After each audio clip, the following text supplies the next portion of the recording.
ಬಂಧುಗಳೇ, बोलो भारत माता की, कांग्रेस पार्टी की, सोनिया गांधी की, मल्लिकार्जुन खड़गे की, राहुल गांधी की,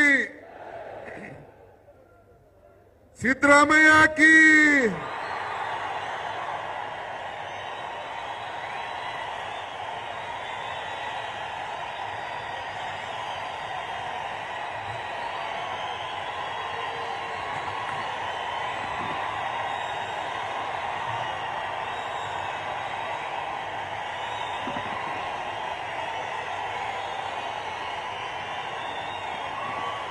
ಆಯ್ತು.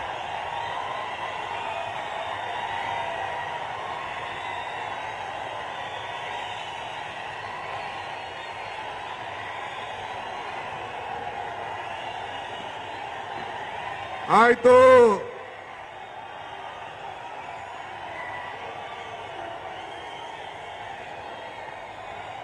ಬಂಧುಗಳೇ, ತಲೆ ಕೆಡಿಸ್ಕೋಬೇಡಿ. ಮೈಸೂರಲ್ಲಿ ಈ ಬಂಡೆ ಡಿ.ಕೆ. ಶಿವಕುಮಾರ್ ಸಿದ್ದರಾಮಯ್ಯ ಜೊತೆ ಇರ್ತದೆ ಅಂತ ಹೇಳಿದ್ದೇನೆ. ಈಗೂ ಇರ್ತೀನಿ, ನಾಳೆನೂ ಇರ್ತೀನಿ, ಸಾಯೋವರೆಗೂ ಇರ್ತೀನಿ. ಡಿ.ಕೆ. ಶಿವಕುಮಾರ್ ಕಮದಲ್ಲಿ ಇಟ್ಕೊಳ್ಳಿ ನೀವು. ಇದು ಈ ಕನಕಪುರದ ಬಂಡೆಯ ಇತಿಹಾಸ. ಎಲ್ಲಿ ಕೆಲಸ ಮಾಡ್ತೀನೋ ಅಲ್ಲಿ ಪ್ರಾಮಾಣಿಕತೆಯಿಂದ ನಾವು ಕೆಲಸವನ್ನು ಮಾಡಿಕೊಂಡು ಇರುವಂತದ್ದು ನನ್ನ ಕರ್ತವ್ಯ, ನನ್ನ ಧರ್ಮ. ಬಂಧುಗಳೇ, ಮೊದಲು ಆಸ್ತಾಂಬೆಯ ದೇವಿಗೆ, ಆ ತಾಯಿಗೆ, ಆ ತಾಯಿಯ ಪಾದಗಳಿಗೆ ನನ್ನ ಸಾಷ್ಟಾಂಗ ನಮಸ್ಕಾರಗಳನ್ನು ಅರ್ಪಿಸಲಿಕ್ಕೆ ನಾನು ಬಯಸ್ತಾ ಇದ್ದೇನೆ. ನಾನು ಯಾವಾಗಲೂ ಒಂದು ಮಾತು ಹೇಳ್ತಾ ಇರ್ತೀನಿ, ಕಾಂಗ್ರೆಸ್ ಶಕ್ತಿ ಈ ದೇಶದ ಶಕ್ತಿ, ಕಾಂಗ್ರೆಸ್ ಇತಿಹಾಸ ಈ ದೇಶದ ಇತಿಹಾಸ. ಕಾಂಗ್ರೆಸ್ ಅಧಿಕಾರಕ್ಕೆ ಬಂದ್ರೆ ಎಲ್ಲ ವರ್ಗದ ಜನರ ಅಧಿಕಾರಕ್ಕೆ ಬಂದಂಗೆ ಅಂತ ಒಂದು ಮಾತು ಹೇಳ್ತಾ ಇರ್ತೀನಿ. ಇವತ್ತು 25 ವರ್ಷದ ನಂತರ ಈ ಹಾಸನದ ಮಹಾಜನತೆ ಇವತ್ತು ಮತ್ತೆ ಸಂಸತ್ನಲ್ಲಿ ನಿಮ್ಮ ಲೋಕಸಭಾ ಸದಸ್ಯರನ್ನು ಆಯ್ಕೆ ಮಾಡಿ ಈ ಒಂದು ದೇಶಕ್ಕೆ, ಈ ಜಿಲ್ಲೆಯಲ್ಲಿ ಆಗ್ತಾ ಇರುವಂತಹ ಅನ್ಯಾಯದ ವಿರುದ್ಧ ಆಕ್ರೋಶಗೊಂಡು ನೊಂದ ತಾಯಂದಿರಿಗೆ ರಕ್ಷಣೆ ಕೊಡಲು ನಮ್ಮ ಶ್ರೇಯಸ್ ಪಟೇಲ್ ಅವ್ರನ್ನ ಆಯ್ಕೆ ಮಾಡೋದಕ್ಕೆ ನಿಮ್ಮೆಲ್ಲರೂ ಕೂಡ ಒಂದು ಕೋಟಿ ನಮಸ್ಕಾರಗಳ ಅರ್ಪಿಸಲಿಕ್ಕೆ ನಾನು ಬಯಸ್ತಾ ಇದ್ದೇನೆ. ಇವತ್ತು ಸರ್ಕಾರದ ಶಕ್ತಿ 108, 5 ಗ್ಯಾರಂಟಿಗಳು ಪರ್ಮನೆಂಟು, 228ರಲ್ಲಿ ನಾವೇ ಅಧಿಕಾರಕ್ಕೆ ಬರೋದು ಪರ್ಮನೆಂಟು. ಇದನ್ನ ಯಾರು ಕೂಡ ಬದಲಾವಣೆ ಮಾಡಲಿಕ್ಕೆ ಸಾಧ್ಯ ಇಲ್ಲ. ಜೆಡಿಎಸ್ ಮತ್ತು ಬಿಜೆಪಿಯ ಸುಳ್ಳು ಮಾಲೆಗಳು ಈಗಾಗಲೇ ಸಂಡೂರು, ಶಿಗ್ಗಾವಿ ಮತ್ತು ಚನ್ನಪಟ್ಟಣದಲ್ಲಿ ಉತ್ತರವನ್ನು ಕೊಟ್ಟು 5 ಗ್ಯಾರಂಟಿಗಳು ಸೇರಿ ಅದಕ್ಕೆ ಉತ್ತರವನ್ನು ಕೊಟ್ಟಿದೆ ಅನ್ನೋದನ್ನ ನಾನೇನು ಹೇಳಬೇಕಾದಿಲ್ಲ. ಚುನಾವಣಾ ಸಂದರ್ಭದಲ್ಲಿ ಒಂದು ಮಾತು ಹೇಳಿದ್ದೆ, ಕಮಲ ಕೆರೆಯಲ್ಲಿದ್ದರೆ ಚಂದ,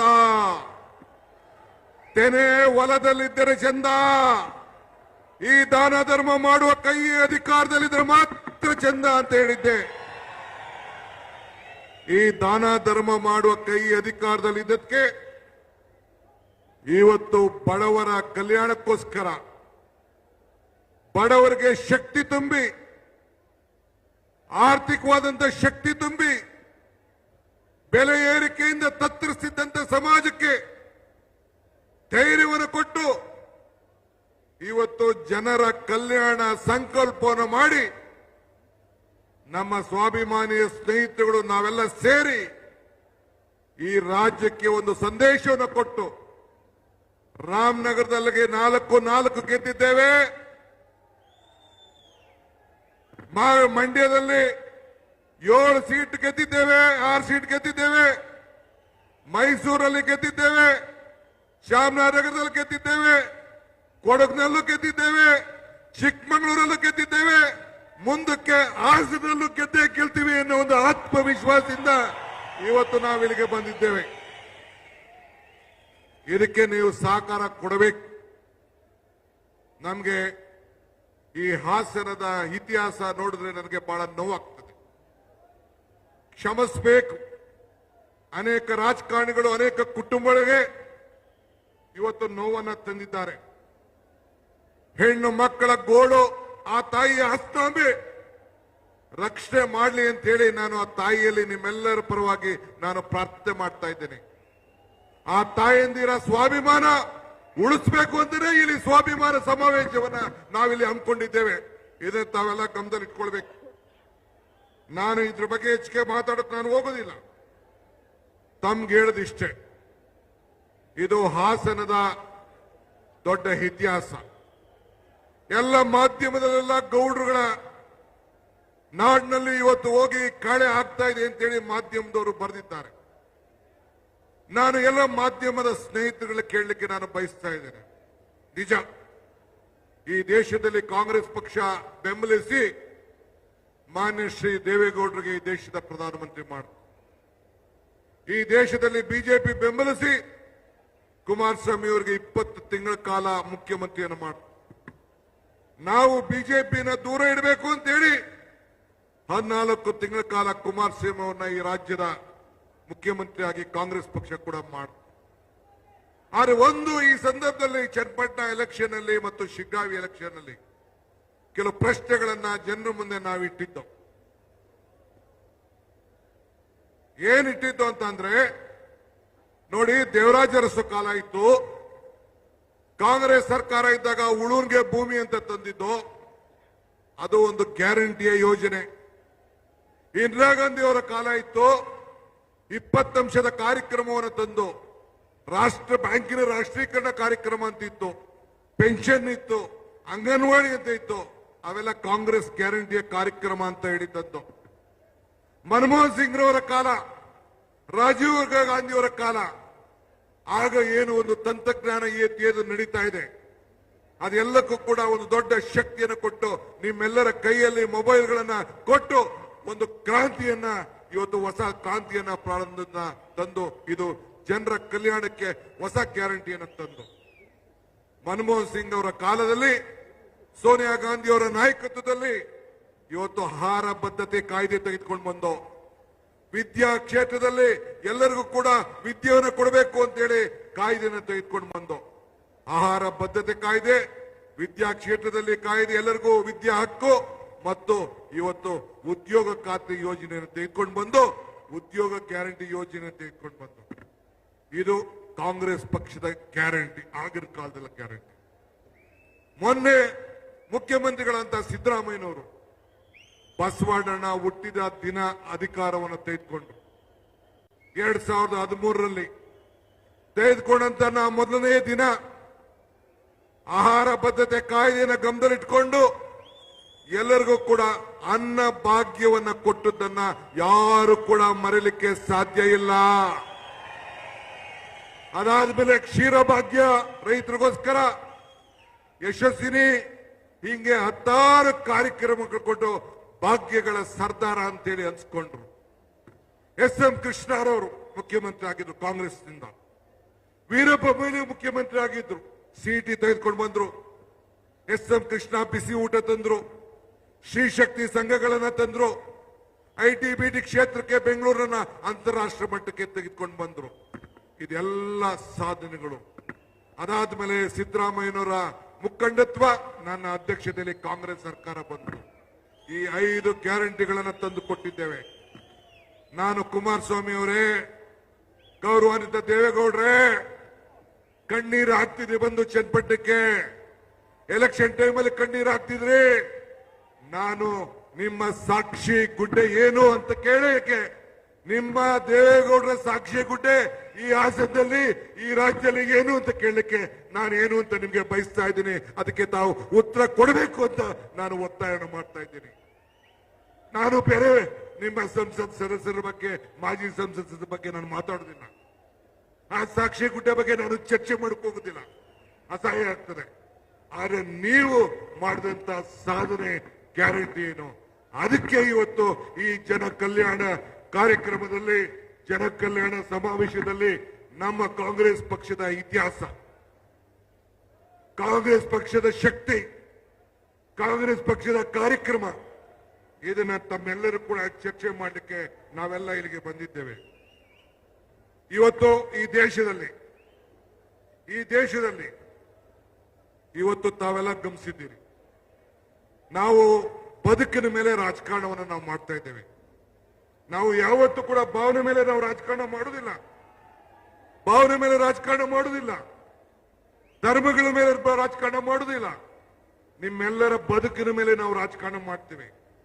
ನಮ್ಮ ಅಧಿಕಾರ ಇವತ್ತೇನಿದೆಯಲ್ಲ ಇದು ನಶ್ವರ. ಆದರೆ ನಮ್ಮ ಸಾಧನೆಗಳು, ಕಾಂಗ್ರೆಸ್ ಪಕ್ಷದ ಸಾಧನೆಗಳು ಅಜಾಮರ. ನಾವೆಷ್ಟೇ ಅಧಿಕಾರದಲ್ಲಿದ್ರೂ ಕೂಡ, ಏನೇ ಸಾಧನೆ ಮಾಡಿದ್ರು ಕೂಡ ಕೊನೆಗೆ ಮತದಾರನ್ನೇ ಈಶ್ವರ ಅಂತೇಳಿ ನಿಮ್ಮಲ್ಲಿ ನಂಬಿ ನಿಮ್ಗೆಲ್ಲ ಕೃತಜ್ಞತೆಯನ್ನು ಸಲ್ಲಿಸಬೇಕು ಅಂತೇಳಿ ನಿಮ್ಮ ಮುಂದೆ ನಾವಿಲ್ಲಿ ಕೂತಿದ್ದೇವೆ.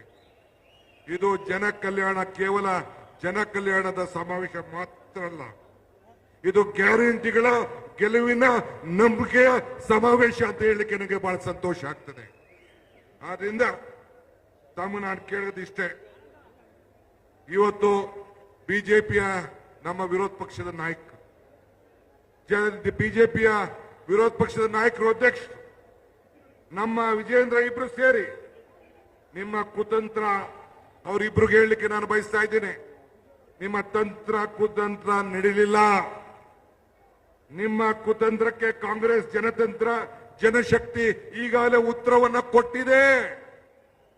ಬರೀ ಚನ್ನಪಟ್ಟಣ ಒಂದೇ ಅಲ್ಲ, ಕಲ್ಯಾಣ ಕರ್ನಾಟಕದ ಸಂಡೂರಿನಲ್ಲಿ ಉತ್ತರ ಕೊಟ್ಟಿದೆ. ಮತ್ತೊಬ್ಬ ಮುಖ್ಯಮಂತ್ರಿ ಮಗ ಬೊಮ್ಮಾಯಿಯವರ ಸುಪುತ್ರರಿಗೆ, ನಿಮ್ಮ ಬಿಜೆಪಿಗೆ ಅಲ್ಲಿ ಶಿಗ್ಗಾಂವ್ನಲ್ಲಿ ಉತ್ತರ ಕೊಟ್ಟಿದೆ. ತಂದೆ ತಾತ ಪ್ರಧಾನಮಂತ್ರಿ, ಮಗ ಮುಖ್ಯಮಂತ್ರಿ. ನಿಮ್ಮ ಕ್ಷೇತ್ರದಲ್ಲೇ ಇವತ್ತು ಚನ್ನಪಟ್ಟಣದಲ್ಲಿ ಜನ ನಿಮ್ಮನ್ನ ಒಪ್ಪಿಲ್ಲ, ಈ ರಾಜ್ಯದಲ್ಲಿ ಮತ್ತೆ ಒಪ್ಪಲಿಕ್ಕೆ ಸಾಧ್ಯ ಇಲ್ಲ. ಚುನಾವಣಾ ಸಂದರ್ಭದಲ್ಲಿ ಕುಮಾರಸ್ವಾಮಿ, ದೇವೇಗೌಡರು ಬಂದು ಏನ್ ಹೇಳಿದ್ರು, ಈ ಸರ್ಕಾರನ 6 ತಿಂಗಳಲ್ಲಿ ಕಿತ್ತಾಕ್ಬಿಡ್ತೀನಿ ಅಂತ ಹೇಳಿದ್ರು. ದೇವೇಗೌಡರು ಹೇಳಿದ್ರು, ನಾವು ಬಿಜೆಪಿ ಇವರಿಬ್ರು ಸೇರಿ ಈ ಸರ್ಕಾರ ಕಿತ್ತೆಸಿತೀನಿ ಅಂತಂದ್ರು. ದೇವೇಗೌಡ್ರೆ, ಹಾಸನದಲ್ಲಿ ಬೆಳೆಯುವಂತ ಆಲೂಗೆಡ್ಡೆ ಗಿಡ ಅಲ್ಲ, ಇಲ್ಲ ಅಂದ್ರೆ ಕಡ್ಲೆಕಾಯಿ ಗಿಡ ಅಲ್ಲ ಕಿತ್ತಾಕಕ್ಕೆ. 138 ಶಾಸಕರಂತ ಜನಬೆಂಬಲದ ಇದೊಂದು ಸರ್ಕಾರ, ಜನಬೆಂಬಲದ ಸರ್ಕಾರ. ನಿಮ್ಮ ಹಣೆಯಲ್ಲೂ ಬರ್ದಿಲ್ಲ. 228ಕ್ಕೆ ಇದೇ ಈ ಜನತೆಯ ಕಾಂಗ್ರೆಸ್ ಸರ್ಕಾರ ಈ ದೇಶದಲ್ಲಿ ಅಧಿಕಾರಕ್ಕಿರ್ತದೆ. ಇದನ್ನ ತಾವು ಗಮನದಲ್ಲಿಟ್ಕೊಳ್ಬೇಕು. ಈ ರಾಜ್ಯದಲ್ಲಿ ಅಧಿಕಾರಕ್ಕಿರ್ತದೆ, ತಾವು ಗಮನದಲ್ಲಿಟ್ಕೊಳ್ಬೇಕು. ಆದ್ರಿಂದ ತಾವು ಎಲ್ಲ ರೈತರ ಮಕ್ಕಳಿದ್ದೀರಿ. ಹಿಂದೆ ತಾವು ಗಮನಿಸಿದ್ದೀರಿ, ಇಲ್ಲೆಲ್ಲ ಬಹಳ ಜನ ಹಾಲನ್ನ ಹಾಕ್ತಾ ಇದ್ದೀರಿ. ಹಿಂದೆ ಏನಾಗಿತ್ತು, ಬಿಜೆಪಿ ಸರ್ಕಾರದಲ್ಲಿ ನಂದಿನಿ ಹಾಲು ಅಮೂಲ್ ಜೊತೆ ಮರ್ಜ್ ಆಗ್ಲಿಕ್ಕೆ ಹೊರಟಿತ್ತು. ಈಗ ದೆಹಲಿಗೆ ಮುಖ್ಯಮಂತ್ರಿಗಳು ಹೋಗಿ ನಿಮ್ಮ ಹಾಲನ್ನ, ನಂದಿನಿ ಹಾಲನ್ನ, ತುಪ್ಪವನ್ನ ಹಂಚಲಿಕ್ಕೆ ಈಗ ಕಾರ್ಯಕ್ರಮವನ್ನು ರೂಪಿಸಿದ್ದಾರೆ. ತಿರುಪತಿ ತಿಮ್ಮಪ್ಪನಿಗೆ ಲಾಡು ಲಡ್ಡಿಗೆ ನಂದಿನಿ ಹಾಲು ಹೋಗ್ತಾ ಇದೆ. ಇದು ರಾಜ್ಯದ ರೈತರಿಗೆ ಕೊಟ್ಟಂತ ದೊಡ್ಡ ಶಕ್ತಿ, ಆದ್ರಿಂದ ಈ ಸಂದರ್ಭದಲ್ಲಿ ನಾನು ಹೇಳೋದಿಷ್ಟೇ, ನಾವು ರಾಜಕಾರಣ ಮಾಡ್ಲಿಕ್ಕೆ ಮಾತ್ರ ಇಲ್ಲಿಗೆ ಬರಲಿಲ್ಲ. ನಿಮ್ಮ ಬದುಕಿನಲ್ಲಿ ನಾವೆಲ್ಲ ಸೇರಿ, ನಿಮ್ಮ ಬದುಕಿನಲ್ಲಿ ನಾವೆಲ್ಲ ಪಾಲ್ದಾರ ಆಗಬೇಕು ಅನ್ನೋ ದೃಷ್ಟಿಯಿಂದ ಈ ಸರ್ಕಾರ ಇವತ್ತು ರಚನೆ ಆಗಿದೆ. ತಮ್ಮಲ್ಲಿ ಒಗ್ಗಟ್ಟು, ನಮ್ಮಲ್ಲಿ ನಿಮ್ಮ ಬಿಜೆಪಿಯ ದಳದಲ್ಲಿ ನಾನೇನು ಹೇಳಬೇಕಾಗಿಲ್ಲ. ನಿಮ್ಮಲ್ಲಿ ಒಗ್ಗಟ್ಟು, ನಮ್ಮಲ್ಲಿ ಒಗ್ಗಟ್ಟು, ನಿಮ್ಮಲ್ಲಿದೆ ಒಗ್ಗಟ್ಟು, ನಮ್ಮಲ್ಲಿದೆ ಒಗ್ಗಟ್ಟು, ನಮ್ಮಲ್ಲಿದೆ ನಿಮ್ಮಲ್ಲಿದೆ ಬಿಕ್ಕಟ್ಟು. ನಾವು ವಚನ ಪಾಲಕರು, ನಾವು ವಚನ ಭ್ರಷ್ಟರಲ್ಲ. ನಾವು ಇದು ತಾವು ಗಮನದಲ್ಲಿಟ್ಕೊಳ್ಬೇಕು. ಇದರಿಂದ ಈ ಸಂದರ್ಭದಲ್ಲಿ ತಮಗೆ ಈ ದೇಶಕ್ಕೆ ಕಾಂಗ್ರೆಸ್ ಪಕ್ಷ ಬಲಿಷ್ಠವಾಗಿ ಇದ್ರೆ ಮಾತ್ರ ಈ ದೇಶವನ್ನು ಉಳಿಸಲಿಕ್ಕೆ ಸಾಧ್ಯ. ಆದ್ರಿಂದ ಇವತ್ತು ರಾಷ್ಟ್ರ ಮಟ್ಟದಲ್ಲೂ ಕೂಡ ಜನ ಕಳೆದ ಲೋಕಸಭಾ ಚುನಾವಣೆಯಲ್ಲಿ 243 ಸೀಟು ಇಂಡಿಯಾ ಒಕ್ಕೂಟಕ್ಕೆ ಕೊಟ್ಟು ಮುಂದಿನ ದಿನಗಳಲ್ಲಿ ಈ ದೇಶಕ್ಕೆ ಕಾಂಗ್ರೆಸ್ ಪಕ್ಷದಿಂದ ಮಾತ್ರ ಸಾಧ್ಯ ಅನ್ನೋ ಒಂದು ಸಂದೇಶವನ್ನ ಇವತ್ತು ಕಳಿಸ್ಕೊಟ್ಟಿದ್ದಾರೆ. ಬಂಧುಗಳೇ, ಸಿದ್ದರಾಮಯ್ಯ ನೇತೃತ್ವದ ಸರ್ಕಾರ ನಾವೇನ್ ಮಾತು ಕೊಟ್ಟಿದ್ದೇವೆ ಆ ಮಾತನ್ನ ಈ ಸಂದರ್ಭದಲ್ಲಿ ನಾವು ಉಳಿಸ್ಕೊಂಡಿದ್ದೇವೆ. ಇವತ್ತು ಅಭಿವೃದ್ಧಿಯ ಕಾರ್ಯದಲ್ಲಿ ಜನರ ಬದುಕಿನಲ್ಲಿ, ಪ್ರತಿಯೊಬ್ಬರ ಜನರ ಬದುಕಿನಲ್ಲಿ ಇವತ್ತು ನಾವೇನು ಗ್ಯಾರಂಟಿಗಳನ್ನು ನಾವು ಕೊಟ್ಟಿದ್ದೇವೆ, ಏನ್ ಮಾತು ಕೊಟ್ಟಿದ್ದೇವೆ ಆ ಮಾತನ್ನ ಉಳಿಸ್ಕೊಂಡ್ರಿಂದ ಇಡೀ ದೇಶದಲ್ಲಿ ಮಹಾರಾಷ್ಟ್ರ, ಮಧ್ಯಪ್ರದೇಶ, ಬೇರೆ ಬೇರೆ ಬಿಜೆಪಿ ರಾಜ್ಯದ ಎಲ್ಲ ರಾಜ್ಯಗಳಲ್ಲೂ ಕೂಡ ಕರ್ನಾಟಕ ರಾಜ್ಯದವನ್ನ ಪಾಲನೆ ಮಾಡಿಕೊಂಡು ಇವತ್ತು ನಮ್ಮ ಜನರಲ್ ಸೆಕ್ರೆಟರಿ ಅವರು ಇಲ್ಲಿದ್ದಾರೆ, ನಮ್ಮ ಸುರ್ಜೇವಾಲಾ ಸಾಹೇಬರು, ರಾಹುಲ್ ಗಾಂಧಿ ಅವರು, ಮಲ್ಲಿಕಾರ್ಜುನ್ ಖರ್ಗೆ ಅವರು ನಮಗೆ ಮಾರ್ಗದರ್ಶನ ಕೊಟ್ಟರು. ಇದು ಬದುಕಲ್ಲ. ಬದುಕಿನಲ್ಲಿ ನಾವು ಶಕ್ತಿಯನ್ನು ತುಂಬಬೇಕು. ಬೆಲೆ ಏರಿಕೆಯನ್ನೇ ಜನ ತತ್ರಾಗ್ತಾ ಇದ್ದಾರೆ.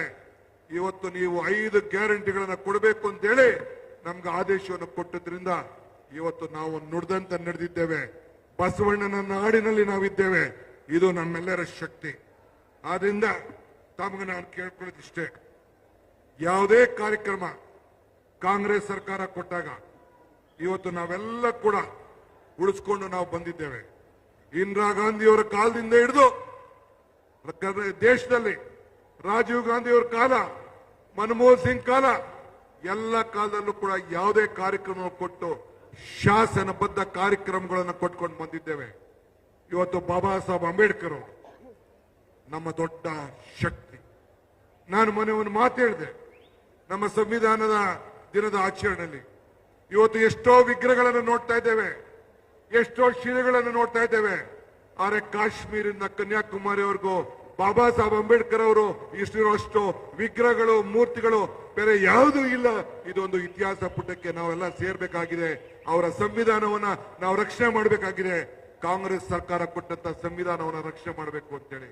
ಹಂಗೆ ಇವತ್ತು ನಾವೆಲ್ಲ ಸ್ವಾಭಿಮಾನಿಗಳು. ಸ್ವಾಭಿಮಾನವನ್ನ ಉಳಿಸ್ಲಿಕ್ಕೆ, ಈ ಜಿಲ್ಲೆಯಲ್ಲಿ ಆಗ್ತಿರಂತ ಸ್ವಾಭಿಮಾನವನ್ನ ರಕ್ಷಣೆ ಮಾಡಲಿಕ್ಕೆ ಇವತ್ತು ನಾವೆಲ್ಲ ಇಲ್ಲಿಂದನೇ ಈ ಸ್ವಾಭಿಮಾನಿ ಯಾತ್ರೆ ಪ್ರಾರಂಭ ಆಗ್ಬೇಕು ಅಂತೇಳಿ, ಜನ ಕಲ್ಯಾಣ ಯಾತ್ರೆ ಆಗ್ಬೇಕು ಅಂತೇಳಿ ನಾವೆಲ್ಲ ಇಲ್ಲಿಗೆ ಬಂದು ಸೇರ್ತೇವೆ. ನಮ್ಮ ಗುರುಗಳು ನನಗೊಂದು ಹೇಳ್ಕೊಟ್ಟಿದ್ದಾರೆ, ಮಾನವ ತತ್ವಕ್ಕೆ ಜಯವಾಗಲಿ, ಮಾನವ ಧರ್ಮದಿಂದಲೇ ವಿಶ್ವಕ್ಕೆ ಶಾಂತಿ ಅಂತೇಳಿ ಎಲ್ಲ ಧರ್ಮಗಳು ಮಾನವನ ಧರ್ಮ ಜಯವಾಗಬೇಕು ಅನ್ನೋ ದೃಷ್ಟಿಯಿಂದ ಎಲ್ಲರೂ ಕೂಡ ಸಮಾನತೆಯಿಂದ ಪಾಲ್ಗೊಳ್ಳಬೇಕು ಅಂತೇಳಿ ಇವತ್ತು ಇಂತಹ ಕಾರ್ಯಕ್ರಮಗಳನ್ನು ನಾವೆಲ್ಲ ರೂಪಿಸಿದ್ದೇವೆ. ಆದ್ರಿಂದ ಬಂಧುಗಳೇ, ಇವತ್ತು ತಾವೆಲ್ಲ ಇಲ್ಲಿ ದೊಡ್ಡ ಸಂಖ್ಯೆಯಲ್ಲಿ ಬಂದಿದ್ದೀರಿ. ನಮ್ಮ ರಾಜ್ಯದ ಮುಖ್ಯಮಂತ್ರಿಗಳು ನಿಮ್ಗೇನು ಸಂದೇಶವನ್ನು ಕೊಡಬೇಕು ಅಂತೇಳಿ ಅದಕ್ಕೆಲ್ಲ ತಾವು ಕಾಯ್ತಾ ಇದ್ದೀರಿ. ತಾವು ಚಿಂತೆ ಮಾಡೋದು ಬೇಡ. ಬಡವರಿಗೋಸ್ಕರ ಕೆಲಸ ಮಾಡ್ತಾ ಇದ್ದೇವೆ, ಪ್ರಾಮಾಣಿಕತೆಗೋಸ್ಕರ ಕೆಲಸ ಮಾಡ್ತಾ ಇದ್ದೇವೆ. ಒಗ್ಗಟ್ಟಿನ ಶಕ್ತಿ, ಒಗ್ಗಟ್ಟಿನ ಮಂತ್ರ. ಈ 5 ಬೆರಳು ಹೆಂಗೆ ಸೇರಿದ್ರೆ ಕೈ ಮುಷ್ಟಿ ಆಯ್ತು, 5 ಗ್ಯಾರಂಟಿ ಸೇರಿ ಈ ಕೈ ಹೆಂಗ್ ಗಟ್ಟಿ ಆಯ್ತು, ಹಂಗೆ ನಮ್ಮ ಸಂಪುಟದ ಎಲ್ಲ ಮಂತ್ರಿಗಳು, ಶಾಸಕರು ಎಲ್ಲ ಸೇರಿ ಒಗ್ಗಟ್ಟಿನಿಂದ ಅವರ ನಾಯಕತ್ವದಲ್ಲಿ ಈ ರಾಜ್ಯದ ಸೇವೆಯನ್ನು ಮಾಡಿ ನಿಮ್ಮ ಋಣವನ್ನು ತೀರಿಸುವಂತ ಕೆಲಸವನ್ನು ನಾವು ಮಾಡ್ತೇವೆ ಅನ್ನೋ ಮಾತನ್ನ ಈ ಸಂದರ್ಭದಲ್ಲಿ ಹೇಳಿ, ಇನ್ನ ನನಗೆ ಒಂದು ಆಸೆ, ನೀವು ನೆಕ್ಸ್ಟ್ ಎಲೆಕ್ಷನ್ ಅಲ್ಲಿ ಸಂಸತ್ ಸದಸ್ಯರೊಬ್ಬರನ್ನೇ ಗೆಲ್ಸೋದಲ್ಲ, ಶಿವಲಿಂಗೇಗೌಡರನ್ನೊಬ್ಬರನ್ನೇ ಗೆಲ್ಸೋದಲ್ಲ. ನಮ್ಮ ಅಲ್ಲೂ ಕೂಡ ಹಾಸನ ಲೋಕಸಭಾ ಕ್ಷೇತ್ರದಲ್ಲಿ ಮತ್ತಿನ್ನೊಬ್ಬ MLA ಗೆದ್ದಿದ್ದಾನೆ, ನಮ್ಮ ಹುಡುಗ ಆನಂದ್. ಅದಲ್ಲ, ಇನ್ ಮುಂದಕ್ಕೆ ಇಲ್ಲಿರುವಂತಹ ಎಲ್ಲ 6 ಕ್ಷೇತ್ರದಲ್ಲೂ ಕೂಡ 7 ಕ್ಷೇತ್ರದಲ್ಲೂ ಕೂಡ ಕಾಂಗ್ರೆಸ್ ಅಭ್ಯರ್ಥಿಗಳನ್ನು ಗೆಲ್ಲಿಸಿ ವಿಧಾನಸೌಧಕ್ಕೆ ಕಳಿಸ್ಕೊಡ್ಬೇಕು ಅಂತ ಹೇಳ್ತಾ ಮತ್ತೆ ಪ್ರಾರ್ಥಿಸಿ ನನ್ನ ಮಾತನ್ನು ಮುಗಿಸ್ತೇನೆ. ಜೈ ಹಿಂದ್, ಜೈ ಕರ್ನಾಟಕ ಮಾತು.